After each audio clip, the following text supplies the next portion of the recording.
So hello everyone again to our Biodynamics webinar, which is supported by the International Union of Radio Science, URSI, and also by Engineering in Medicine and Biology chapter of the Czechoslovakia section of IEEE. Today I have a pleasure and honor to introduce Dr. Adrian Nicolai. Welcome. Hello. Adrien studied physics at Université de Bourgogne in France, where he got his master degree in nanotechnology and biosciences, and also his PhD in 2012. Then he worked as a postdoc in USA in Rensselaer Polytechnic Institute. And then after that, he joined the group at EPFL of Professor Clemens Kornbov until 2015. And since 2015, he's joined back at the University of Bourgogne as an associate professor. And without further ado, I would like to give a word to you, Adrien, to tell us about the MD simulations and experiments with the biomolecular sequencing in the solid-state nanopores. Please go ahead. Thank you very much for the kind introduction. So good afternoon, everyone. So today I'm going to talk about some of our recent work about nanopore sensing of unlabeled single biomolecule, and particularly the application of atomistic modeling and molecular dynamics to address some of the challenges we got from experiment about solid-state nanopore for sequencing application. So in our group here at UBFC, we are interested in the detection of proteins. So as you probably know, proteins are biomarker in several diseases. And the detection of those biomarkers is essential for early disease diagnosis.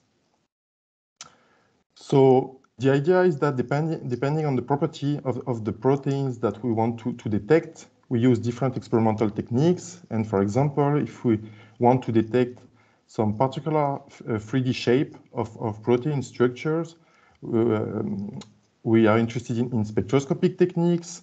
And for example, one of the work that we did was about the protein HSP70. So HSP70 very quickly is a chaperone protein that helps other proteins in cells to fold. And this protein exists in two main conformations, one which is called the open conformation, which is quite globular, and the other one which is the closed conformation, which is very, very elongated. So we are talking about 10 nanometer length of this nano object.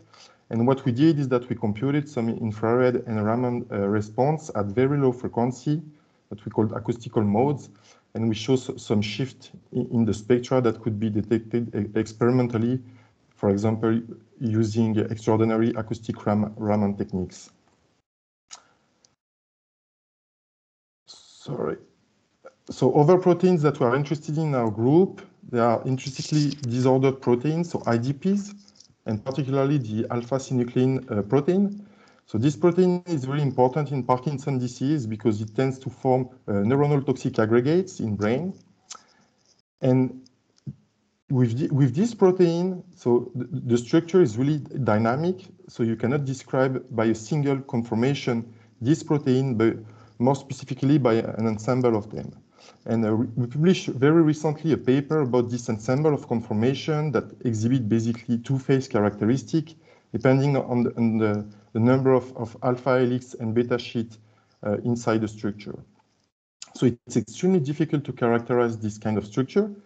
And if we think about spectroscopic techniques for those proteins, okay, you will get a lot of different fingerprints for the same protein due to the fact that the 3D structure is really different. So for this kind of systems, it's not really relevant to study spectroscopic techniques or spectroscopic fingerprints. So in this context, we look at the primary structure of this protein, which means that the sequence. And some devices that are interested to study the sequence are nanopores, and particularly the nanopore technology, which is based on two things.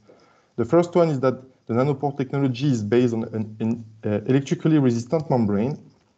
So this membrane can be a biological membrane, as you can see over here, or it can come from solid-state nano materials. And the idea of this device is to apply an electric field across the membrane to translocate some biomolecules and to study the passing of the ionic current also through this nanopore. So I'm not going to talk about biological nanopore because I'm very interested in the solid-state approach. And so solid-state nanopore is basically made of a nanoporous membrane, as you can see over here, okay, which is usually a very thin membrane with an ionic channel, cylindrical channel of diameter around 10 nanometer. And this nanoporous membrane is deposited on a substrate.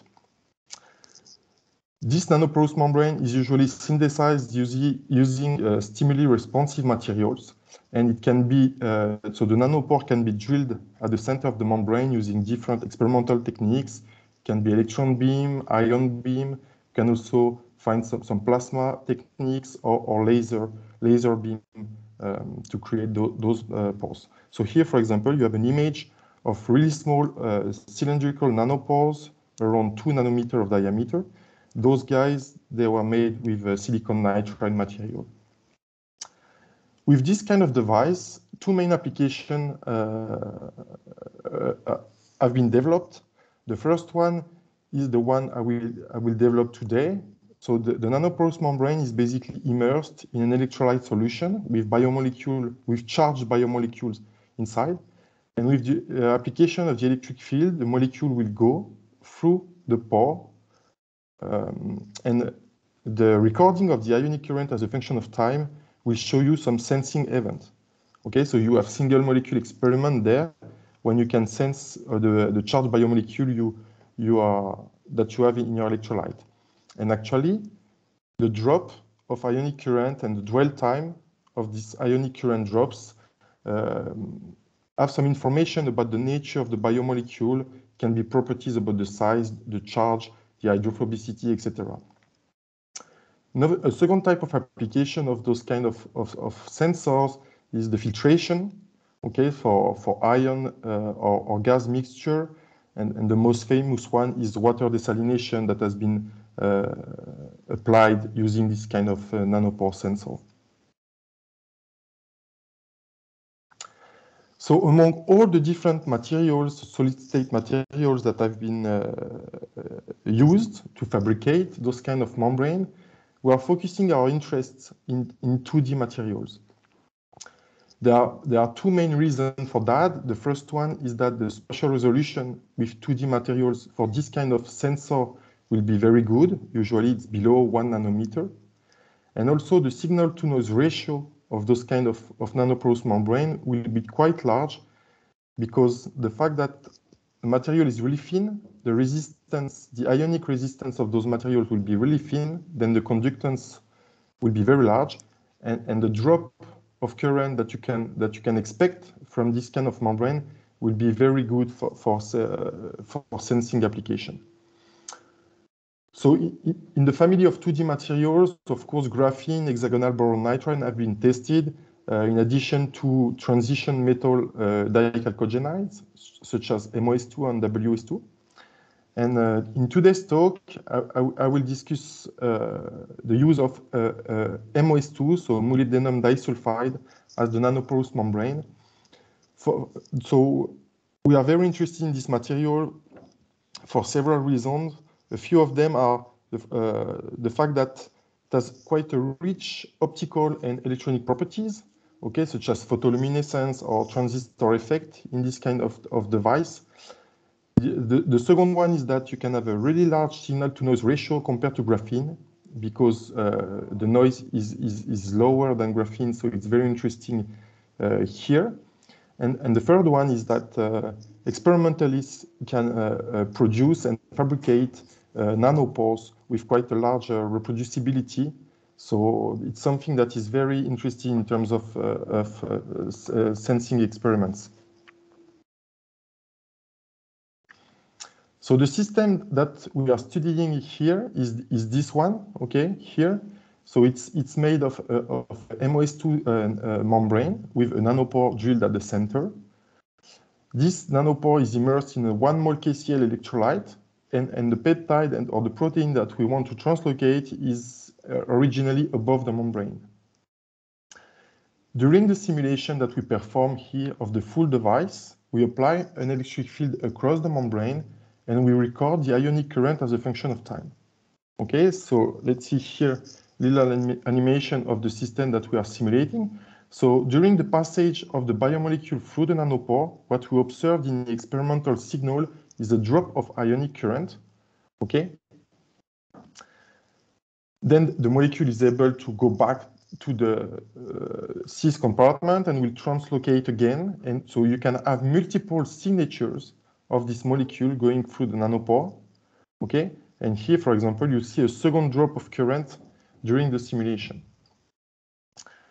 The ionic current is characterized by two main values. The first one is called I0, which corresponds to the open pore current, so the current when there is no biomolecule inside. And the second step of current is called the blockade current, IB, when you have this the biomolecule inside the nanopore and you get this drop of current. To get information about the biomolecule that is translocating through the nanopore, we are characterizing those sensing events with two parameters. The first one is the amplitude of the drop, or delta I, and the second one is its duration, or dwell time, okay? And the remaining question here is how we can get information about the biomolecule from those two characteristic parameters. So as I said in the introduction, molybdenum disulfide nanopores have been studied for biomolecule detection in the past few years, but most of the study had been about DNA detection. Okay, so I just listed here a few of the important work that have been done in this topic. And if you look at protein detection using MOS2 nanopore, there is only one experimental study of the translocation of a protein through those nanopores. In a few words, so this work concerns the translocation of the BSA protein, and it has been done through a nanopore, MOS2 nanopore of diameter around 10.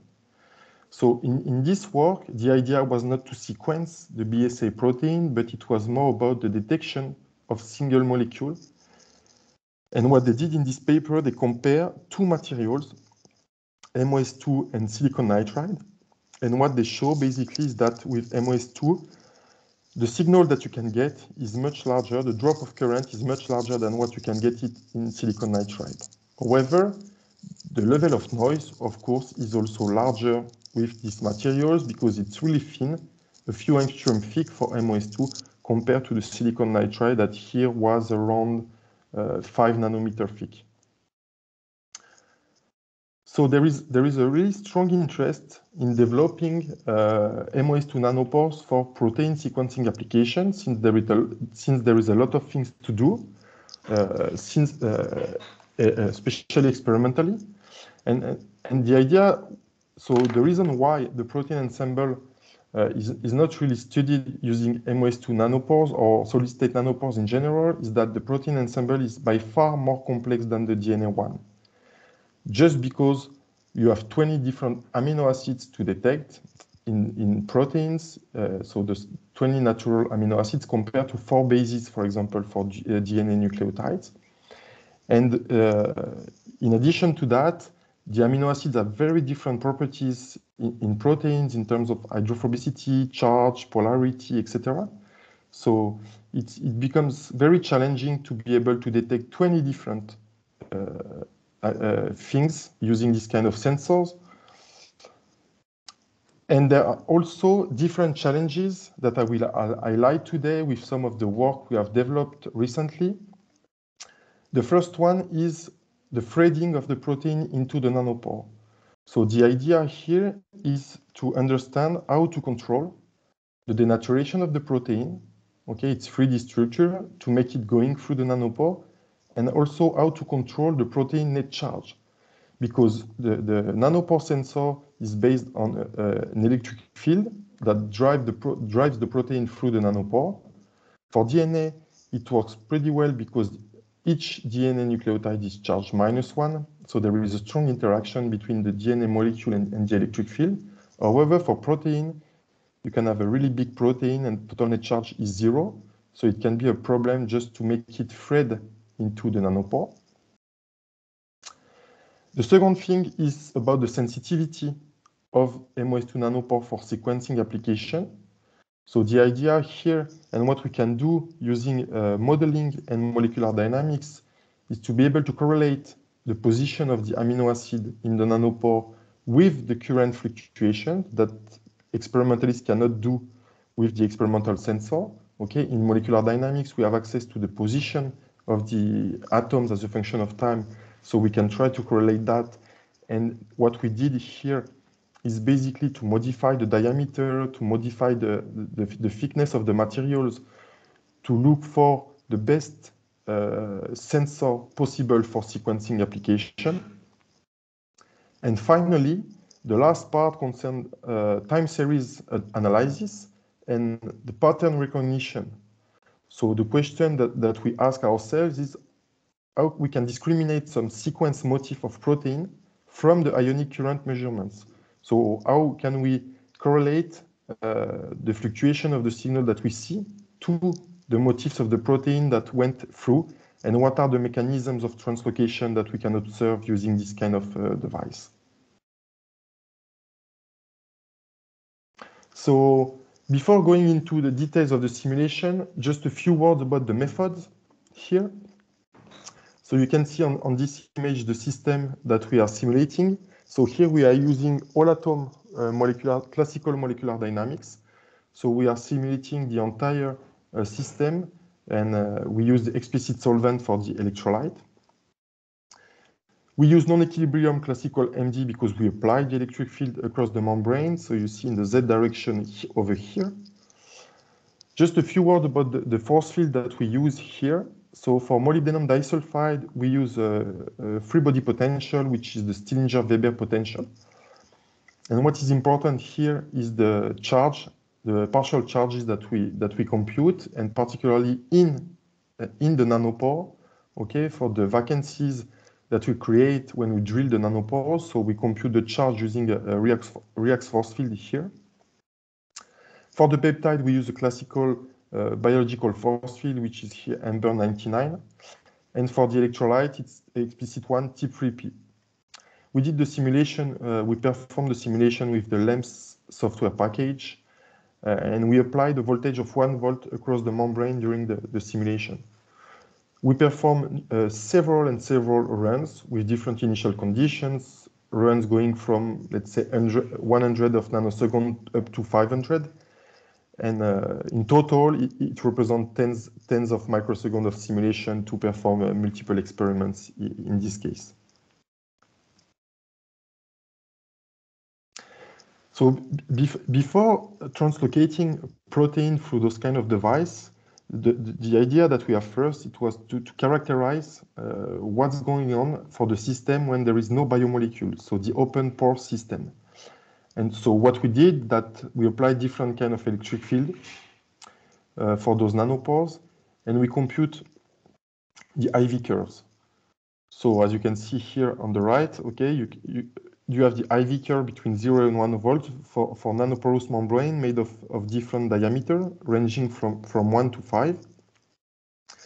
And from the slope of this IV curve, we got the open pore conductance. And this open pore conductance depends on many parameters, but particularly it depends on the diameter of the pore, D, the thickness H, and also the ionic conductivity of the electrolyte that we are studying here, so 1 mole KCl. And in fact, looking into the literature, what we saw is that experimentally, for solid-state nanopores, a lot of groups use the open pore conductance measurement, and they use this to estimate the dimension of the nanochannel that they have in their membrane. Okay, so it's a non-destructive way to measure the dimension of the nanopore that they have in their membrane, because sometimes for those solid state materials, if you try to do some image using TEM or other experimental technique, you kind of destroy the nanopore, or you increase the diameter, you modify the nature of the nanopore. So what they do the open pore measurement of conductance, and then they try to estimate what is the thickness and what is the diameter of the pore. And for example, for MOS2, they did it for a diameter of 20 nanometer, and they use the conductance measurement to estimate the thickness. And as you can see in this table very quickly, they did it for silicon nitride, graphene, a lot of materials that are 2D materials or not, in fact. So it's very important to be able to characterize the conductance, the ionic conductance through those kind of thing, because it can be used by experimentalists to estimate the dimension. So there was a need to elaborate a model of conductance of these nanopores particularly, to be able to help the experimentalist this way. So the first thing that we did from Molecular Dynamics is to estimate the effective parameters, because indeed when we create the nanopore, it has a geometrical thickness and diameter, but when you look at the interfacial interaction of the solvent inside the nanopore, what you see is that there is an effective diameter and there is an effective thickness. So we establish some law for the effective diameter, okay? You see you have a lot of water molecule in this ring here, pretty close to the edge of the pore, but you never get water molecules at the exact distance of the pore that you created. So we estimated those effective parameters. And then what experimentalists did in the past, it was to use a macroscopic model of ionic conductance. So basically, it's just a cylindrical channel. You compute the conductance. It's quite easy to do. It depends on the effective diameter and the effective thickness. And you add to this pore resistance, you add what we call the access resistance. This corresponds to the resistance for an ion in the bulk to approach the nanopore before going through. If you sum the two access resistance and the pore resistance, you get this expression for the conductance, depending on the effective thickness H star and on diameter D star. And it also depends on sigma. And here sigma is the ionic conductivity of the bulk electrolyte. The problem using this kind of model is that here you consider the ionic conductivity of your electrolyte in bulk, but here we are talking about confined space, okay? And the electrolyte is able to diffuse and move in a really small space, basically, which is this nano channel here. So one of the questions that we had about this is, what is this real ionic conductivity inside the nanopore if you compare to bulk? So from the simulation that we performed, we computed the ratio of the ionic conductivity in the pore compared to the ionic conductivity in the bulk for pore diameter ranging from 1 to 5. And as you can see here on this plot, when you decrease below 2 nanometer, the ionic conductivity inside the nanopore is below half of the conductivity in bulk. So when you try to apply this model like this for a nanopore with really small dimension, this model does not agree well due to the fact the conductivity inside the pore is really small.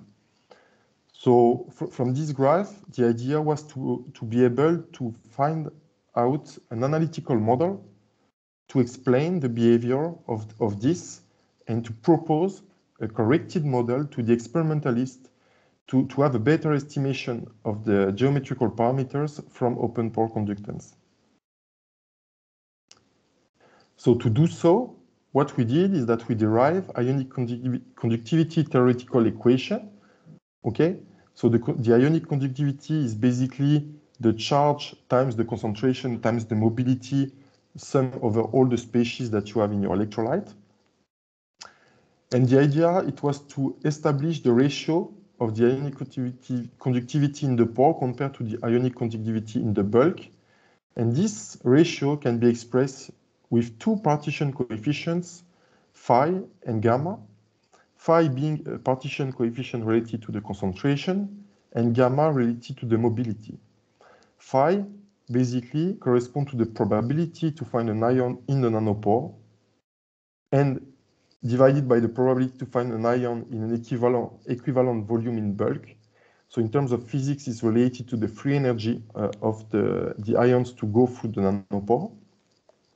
And the partition coefficient gamma is basically the mobility ratio for an ion to move in the pore compared to the same thing in the equivalent volume in bulk. And this is related to the diffusion process of the ions inside the nanopore. So from molecular dynamics, what we did, first, we computed the effective free energy for K plus NCl minus ions to go through the nanopore. And what we found out is that the effective free energy is inversely proportional to the surface area of the pore, with some constant for K plus NCl minus ion. And then we were able to get this expression for the partition coefficient phi, okay, from the effective free energy here.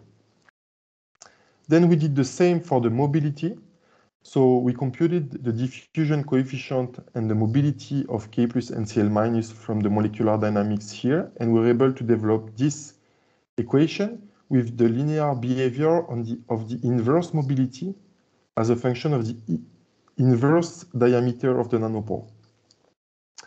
And we establish the mobility partition coefficient gamma for both ions. So once we have done this for both the concentration and mobility, we were able to propose this correction, the term here in parentheses, with this analytical model that you can see now here with the black line, okay? That basically gives you a percentage of correction that you have to apply to the model if you do some open pore experiments with MOS2 nanopores. And this can be used as an ABAC for experimentalists for the correction that they have to apply according to the diameter of the pore of their sensor. What we did also is we try to compare with experimental data of open pore conductance through MOS2. Okay, so what you see here in dash is the macroscopic model, and the one with the solid line in black is the model that we corrected here. So the agreement with the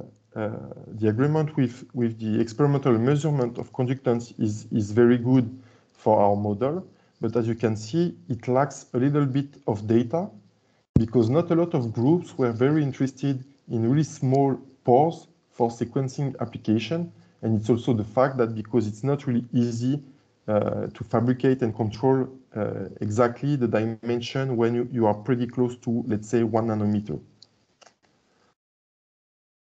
So what we did is that we did some collaboration with the group of Maria Derndich at Penn. And in our group, what they do, so they fabricate those MOS2 nanopores. And the idea here is that to have the smallest pore that you can fabricate, they decided to create defect pores. So they started to remove atoms one by one from the membrane, as you can see here on the TEM image, to create really small pores made of defects from sulfur vacancies. And what they did next is that they measure, for 1 mol KCl, they measure the ionic conductance of those pores. And we did the modeling in this part and the simulation to see what it gives and what the model was giving here. So they created different pores of different size for different defects. And what we did is from the TEM images, we were able to reproduce the structure and then measure the conductance.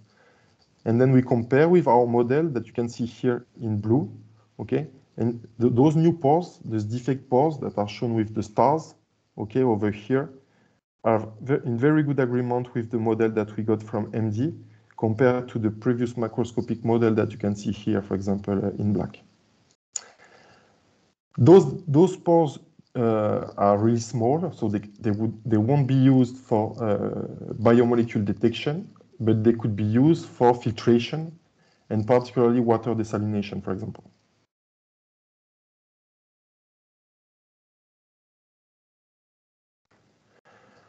So at this point, we were done with the open pore measurement, because the idea that we had was still to sequence some biomolecule to translocate proteins through those nanopores. So then we started to put the protein inside the simulation box and do some experiments. So when you record the ionic current as a function of time from the simulation, you get this black signal over here, okay? That is very, very noisy. And if you compute the distribution, you only see one single peak, okay? You don't really see the difference between the open pore measurement of the current and the translocation one. So the first thing that you do, and they do the same experimentally, is to apply a low-pass filter to the data. So then you get this red signal. And when you compute the distribution over here, you can see really two peaks in the distribution, one here corresponding to the open pore trace, and the second one corresponding to the part of the signal that is interesting for sequencing application, because it contains the information about the biomolecule.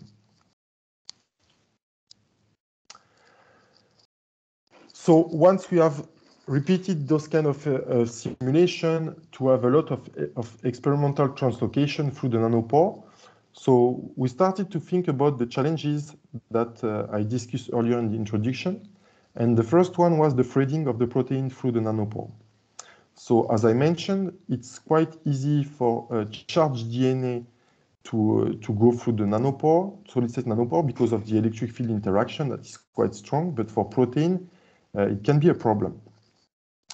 So different approaches have been proposed in the past few years, most of them coming from molecular dynamics study. And one of the propositions here was to modify the driving method. So instead of using the electric field, the idea was to use a water flow, so hydrostatic pressure. So basically, you use a piston, and you apply a pressure to your electrolyte, and it's going to drive the biomolecule through the nanopore, even though the biomolecule is completely neutral. But when you do that, you cannot access the ionic conductance signal. So in terms of the device, you change the nature of the device. And unfortunately, in this paper, they do not propose any experimental measurement that you could use to detect the sequence, or at least to detect the passage of the biomolecule, just the idea of using this water flow. Another possibility that has been proposed was to modify the chemical potential of the nanopore surface by using heterostructures. So in this case, for example, they put some graphene on the top of MOS2, okay? And they show that the fact that graphene was on the top of MOS2 here, it was helping the biomolecule to go through the nanopore. But when you do that, basically you increase the thickness of the material, so you will change the signal-to-noise ratio. And as I said also earlier, the graphene show a noise level that is quite high, so not really suitable in terms of signal-to-noise ratio for the device. Our idea in this context was not to modify the nanopore, not to modify the driving method of the sensor, but basically it was to modify the protein net charge.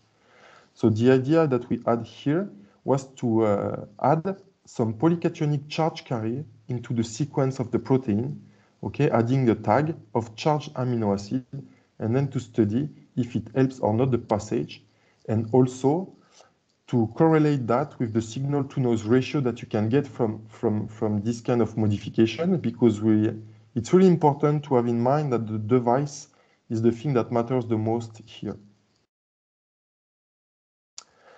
So what we did, we took one of the smallest peptides that exists in the protein data bank, which is called methylkephalin. So it's made of 5 neutral amino acids, tyrosine, glycine, phenylalanine, and methionine. And what we decided to do is to add lysine amino acids of different size.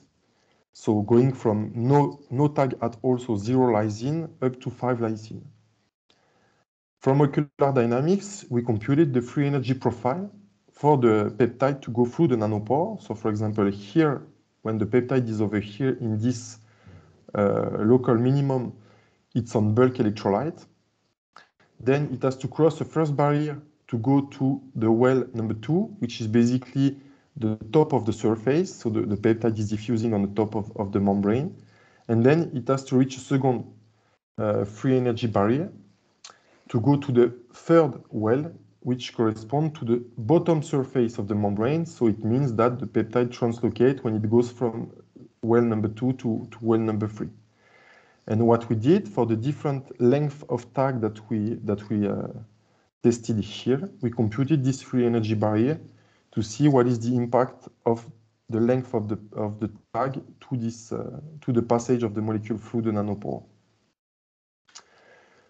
So as you can see here, it's all the different free energy profiles for the different systems.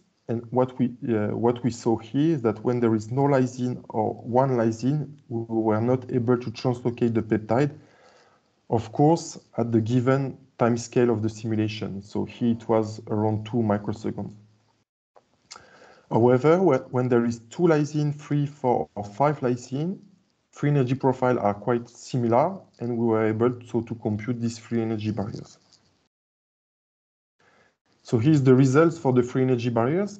So of course, for 0 lysine and 1 lysine, the barrier is infinite because at the time scale of the simulation, we were not able to observe this translocation. And what we saw after that is that when you go from 2 lysine to 3 lysine, the free energy barrier decreases, which was making sense over here. But then when you have 4 lysine or 5 lysine, so you keep increasing the charge of the biomolecule. And what you see here is that the free energy barrier increases. So this result was quite surprising at this time because we thought that if the charge is larger, the interaction with the electric field will be larger, and then it will help more the protein to go through the nanopore. But actually, when you do that, you increase the size of your peptide. So you increase the size of the biomolecule. And if you compute the radius of gyration over here, what you can see is that when you have only 3 lysine, you have 2 peaks. So you still have this part, which is quite small and correspond exactly at the moment when the molecule is going through the nanopore. So the molecule was going through the nanopore with a smaller size than when it was in bulk, for example, quite globular. And that's why when you had 4 lysine or 5 lysine, the energy barrier was increasing at this time. So adding those kind of tags to the peptide is very interesting in terms of the charge, but you also at one point have to deal with the unfolding of the protein that you will have to add to the system to be able to help the protein to go through the nanopore. What we did also for this kind of study, we also compute the signal-to-noise ratio. So here the level of noise is the same if you add 1 lysine, 2 lysine, or 3 lysine up to 5 lysine. So what is important is the current drop that you can observe for the different systems. And actually what we saw also here is that 3 lysine is the best case scenario, and it was leading to the best signal-to-noise ratio. Okay, if you compute the distribution, you see really well defined peaks here that was giving you the best signal-to-noise ratio. So controlling the protein net charge by adding some lysine to the system is really interesting. It's a really interesting method because you do not denaturate the device properties, and particularly the signal-to-noise ratio, but you have to keep in mind that it will help the peptide to go through, but it also increase the size of the peptide. So then you will have to deal with the denaturation and the unfolding over here. One of the things that we did also here is to test the sensitivity of this MOS to nanopores. So what we did is that what's going on if we reduce diameter or what's going on if we increase the thickness in the system in terms of sensitivity. And for example, here you have a single layer MOS2 with a given diameter, and the red part of the signal corresponds to when the peptide is inside the pore, but experimentally you don't have this information. So it would be very difficult to see here from the signal where it starts, when it ends. And basically what we did is that we tried with bilayer MOS2, because MOS2 is a multiple layer material, and you can exfoliate 1 layer, 2 layer, 3 layer. And if you try to 2 layer, so you increase the thickness, the signal to noise ratio will be a little bit less important. But what you can see here is that the sensitivity increased because you can say exactly from the signal that the first amino acid was going through and entering the pore here, and the peptide was leaving the pore over there. So it was very interesting to say that increasing the thickness could help also to have a better device in terms of sequencing application. And actually, it has been experimentally confirmed since then from the molecular dynamics study that we conducted here. So finally, I would like just to say a few things about pattern recognition. Okay, so where the sequence information basically is hidden in the time series ionic current that we record during experiment. So we applied this for the alpha-synuclein protein. It's a very long protein, so we did not translocate the entire protein. We focused on motifs that repeat along the sequence, and as you can see here, so we took those motifs of 6 amino acids, and we translocate that through the MOS2 nanopores. So what we did from the experimental signal that we were able to measure, we select a threshold, and we took only the data here that are in red, corresponding to the moment when there is physically a part of the protein that is inside the nanopore. And when you look at the fingerprints here, as you can see, there is a large variability of fingerprints. The fingerprints, some are similar, some are very different. Some maintain some constant value of current. Sometimes you have a lot of fluctuation inside the same fingerprint. So it's not very easy from that to say, okay, this kind of fingerprint can be associated to this part of the protein and another one to another part, especially because experimentally they don't have access to this kind of information. So the idea that we had here, it was to quantify the amount of information that is hidden in this kind of fingerprints. So what we did here, it was to compute the permutation entropy to quantify the amount of information that was contained in the time series here. And if we apply this kind of permutation entropy, if the permutation entropy is 0, it means that your system is regular. And if it's 1, the system is completely random and noisy.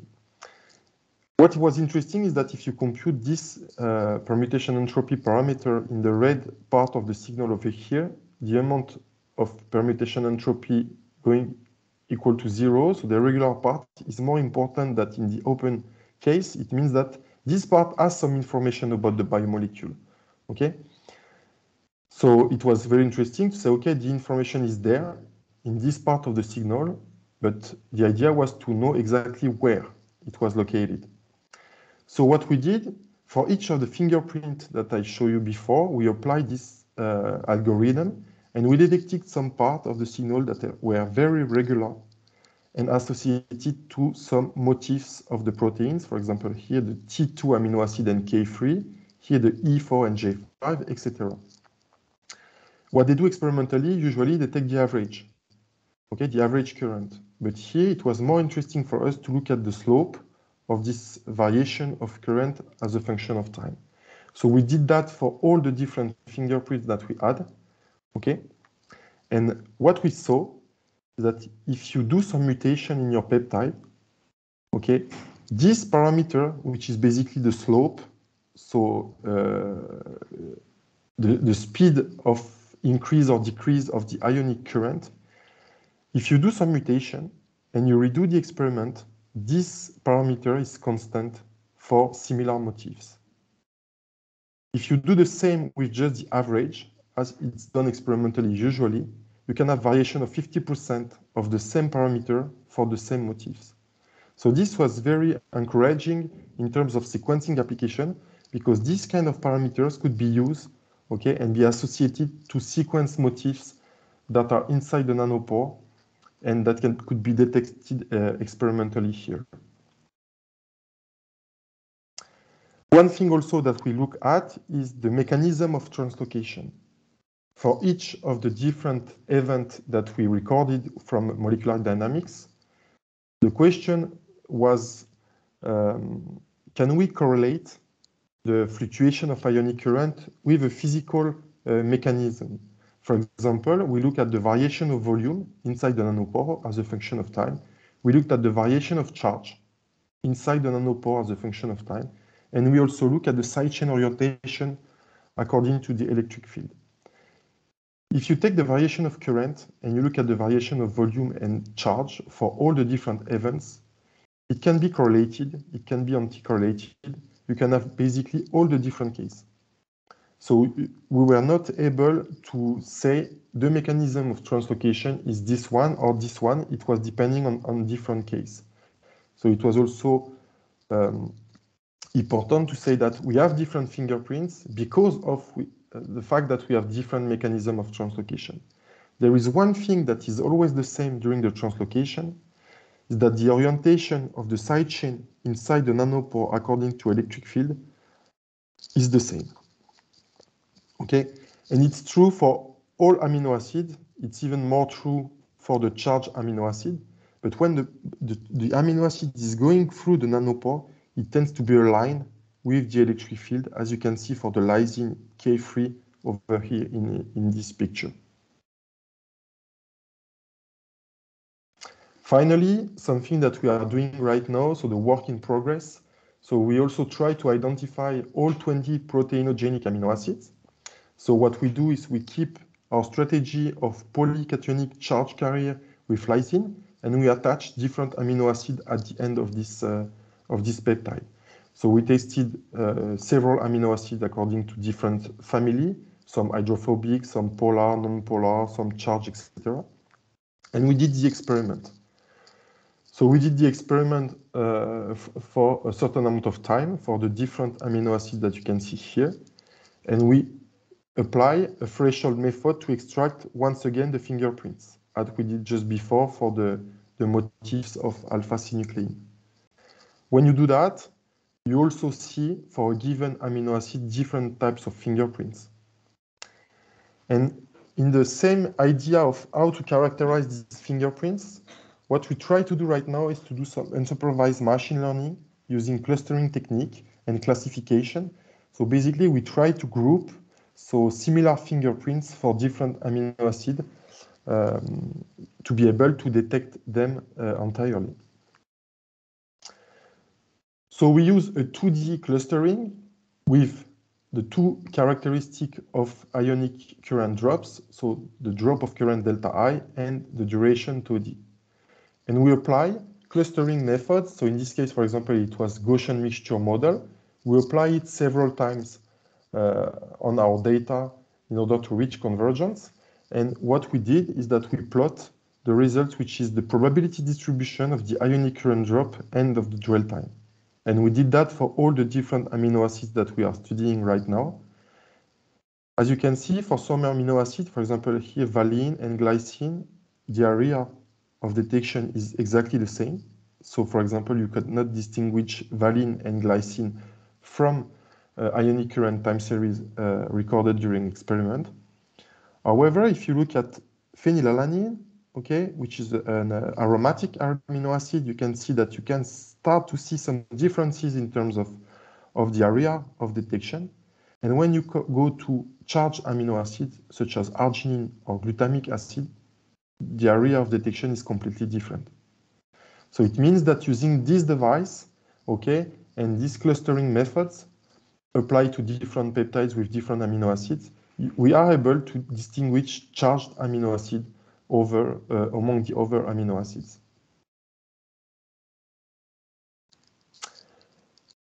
Before the end, I would just like to acknowledge my co-workers on this project, so Professor Patrick Senet, Dr. Patrice Delarue, and all the students that work on those things, so Daniela Barrios, Aniket Rat, and Andreina Urquiola.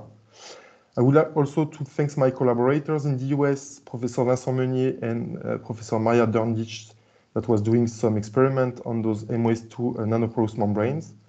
I would like also to thank the Centre de Calcul de l'UB, which is the computer facility that we use here. And I would like also to thank the Air Force Office of Scientific Research and Région Bourgogne-Franche-Comté for the fundings.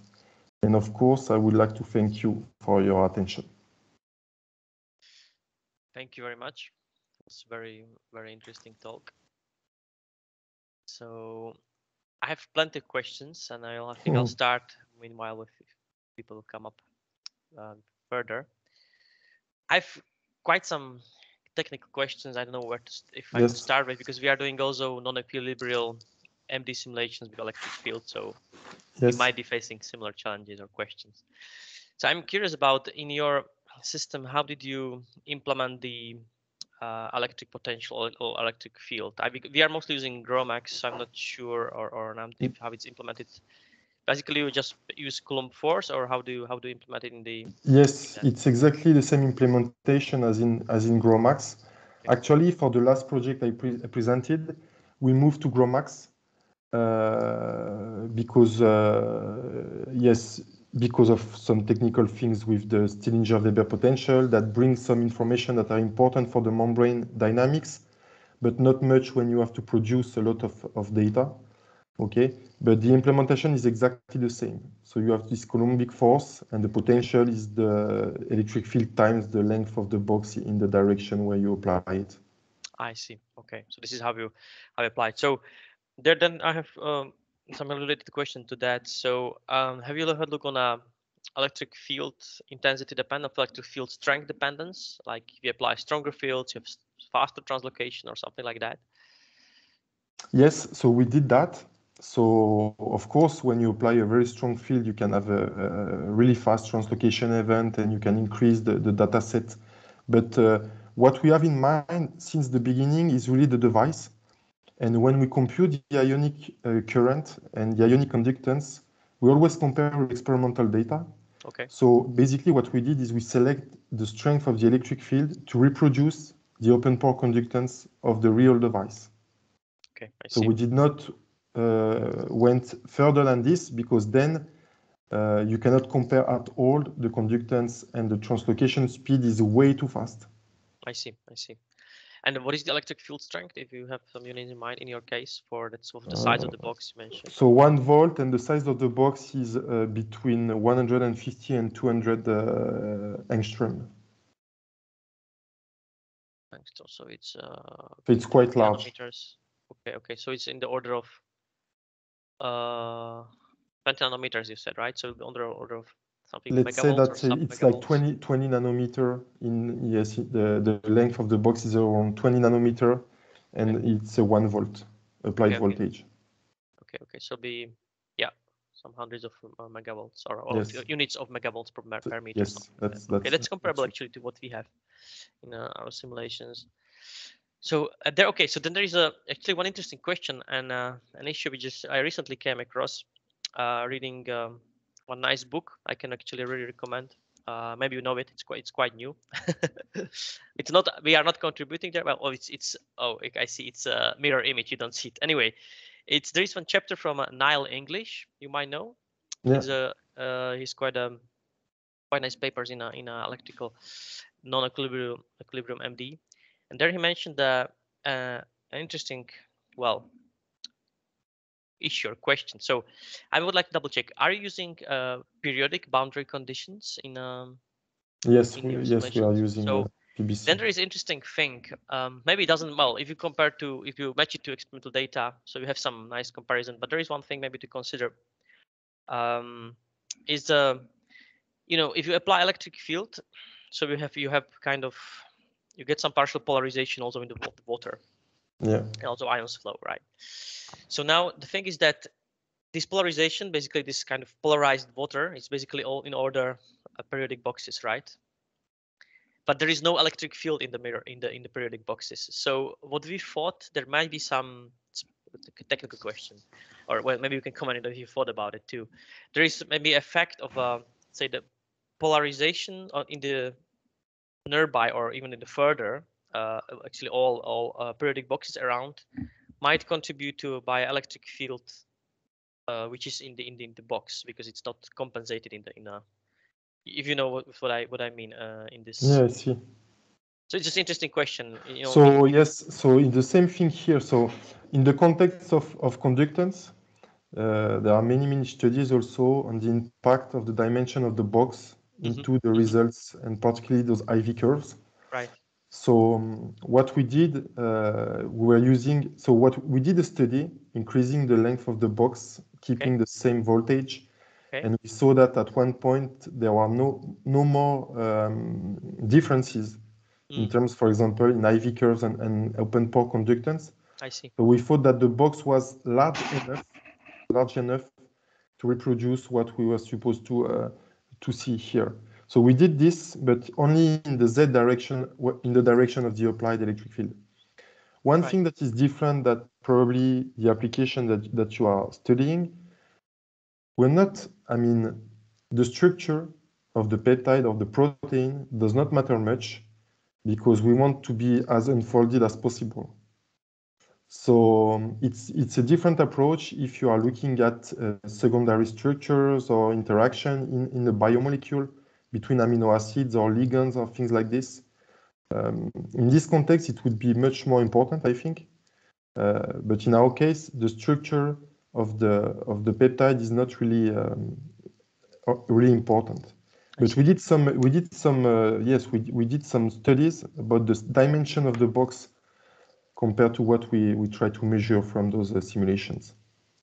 Yeah, that's smart. Okay, and there I'm forgetting your data points. Let's say conductivity, or that's the primary measure probably for you, or these distributions of the currents.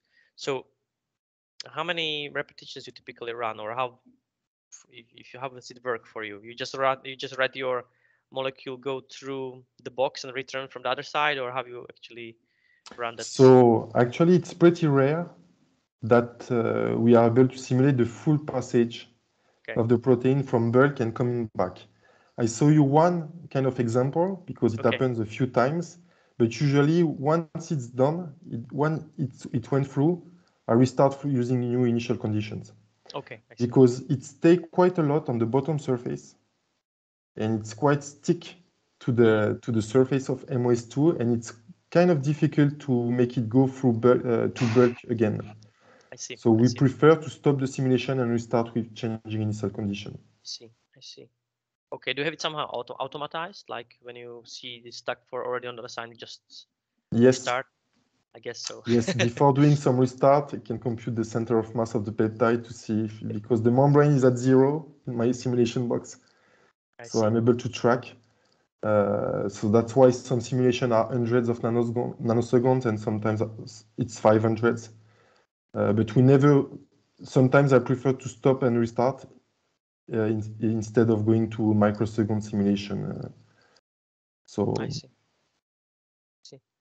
Okay, so in that case, I don't know, I missed the answer. So like how many repetitions roughly you do? How many passages you take to, or complete passages, or? When I have some like 50 passages, so it's kind of start to become interesting, particularly for the last application. If you want to do clustering and machine learning application like classification, you need several values for your fingerprints. But another way also to do it is that so you have this drop of current, and experimentally detect the duration and the mean. Yep. But you have fluctuation. So sometimes the mean is not really relevant because, yes, you have, let's say, different levels. So what we are doing right now also is to detection of the structural break. It means that in one fingerprint, we're able to extract multiple ones with structural break detection from these things. So we increase the data set also like this. So to increase data set, we do more simulation, or we analyze the data a little bit more than what we did in the past. Okay. But basically, we do 50 runs of maximum 500 nanoseconds, so it can give you like 25 microseconds. For the order of magnitude. Okay, I see. That's nice. So in a simulation box, let's say we have 100,000 atoms. Okay, that's quite reasonable. Okay, So maybe you touch upon that. I mean, when you go to experiments, I would assume that practically the clogging of the pore it can be an issue, or how does it work with this experimentally? Like you have to, of course, pure filtered solutions of the amino acids, so no clogging, of the pore occurs, or is it an issue in experiment? No, sometimes it happens. Also, one of the issue experimentally, I mean, I think the more important one right now is that it's really rare that you can use 2 times the same device to redo the experiment, because you basically damage the nanopore. Okay. So it's also something that they try to figure out. Okay. So it's not possible to reuse it if, let's say, run the current backward or something. Sometimes they can, sometimes they cannot, because it's completely broken. I see. But you still have to figure out why. And yeah, without the simulation and modeling, it's kind of difficult, because even though right now they try to see in solution what's going on for the membrane with like fluorophores or light techniques, basically. But yes, let's say that fragility can be a problem. I see. Okay. So I was wondering, when you give some kind of intro in the beginning, like what is the use of it, but from a bigger picture. So how would it practically work? Like let's say you have some, say, isolated subfraction of some, let's say, blood or plasma, and you isolate only a small fraction of the peptides or something, and you just run it through to sequence it, or how would that practically work? That would be the best case scenario, that that you could have this small device and just say all the different things that are inside. Right now, no, it's not done yet for sure. But yes, that would be the dream sensor. Yeah, to extract one part of blood and then try to say, okay, I'm looking at those specific biomarkers, for example. But the idea is to have it unlabeled, not starting to label, because then you need one sensor per protein that you are looking at. Okay, the idea is more a universal one. I see. Of course, that would be great if that works like that. Yeah. So the one thing also I was curious about was the what was that I had in mind? I dropped. I had some notes. Okay, maybe getting back to, I had one also practical, back to technical notes. Like in the MD, Yes. did you care much about the thermostating? Because when I apply electric field, you deliver energy. So if you would switch off the thermostat, it would have like heating immediately, right? If you have tried to look on that. I tried different thermostat, but I didn't see any differences in the results. At least in terms of because I'm really looking at the ionic current measurements. Okay. So I didn't see anything there. We also look a lot at the solvent properties. It was at the beginning of the project, like the coordination of the water ions, etc. We modified the water model. We did a lot of testing, but we did not see anything, important there. Okay, so that's interesting, because if in water model in general affect somehow effective viscosity, so that should be affecting the ionic conductivity too. So you haven't seen any big. No, it was not changing much the ionic conductivity of the electrolyte. We did not try all of the water model, of course. We could like SPCE, T3P, and another one I don't remember, but it was changing the fluctuations. But since we compute the mean, we applied low pass filter to the data. Okay, it was not sensitive to the after the application of the filter, for example. I see. Okay, interesting. Okay, because in our case, maybe it doesn't matter for you. We tried some. We look on a single amino acids and their rotational and dipole properties in terms of rotational diffusion properties. In terms of as a function of different force fields and also different water parameters, and we could see some differences, because for single amino acids which have some more complex structure like tryptophan, the different force fields or water models tend to promote different conformational populations. So that's The something. thing is, once it's diffusing on the surface, the behavior is very different compared to bulk. Oh, okay. And most of the time during the simulation, we spend time on the surface. Oh, I see. Okay. Because when you add this charged polycationic carrier, kind of diffuse quite fast from bulk to the surface. And then on the surface, it's diffusing a lot, but the conformation are basically blocked or selected by the diffusion on the surface of MOS2. I see.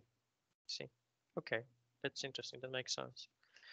So, apart from sequences on the proteins or peptides, what would be really cool if you could use this technique? Well, either demonstrating an MD or an experiment, of course, to see some post-translational modifications, right? That's Yes. adding the charges by different ways. There's also some branching sometimes. So would that work if you have like a branch protein? I mean, depends on the size of the pore, I guess. So. I think they did it for DNA. They did it for DNA experimentally. Sometimes you have some modification in the structure that they were able to detect. I don't remember exactly the details. But yes, it's something that also could be interesting to do in the future. That, as I said in the talk, the protein ensemble is really complex, and post-translational modification is really something that I think we should also look at. It's something that is very interesting. Okay, great. So I don't see now any questions from the audience, but I enjoyed that a lot. Thank you. Thank you very much. So I will be switching off the recording now, just in case it's so switching it off now.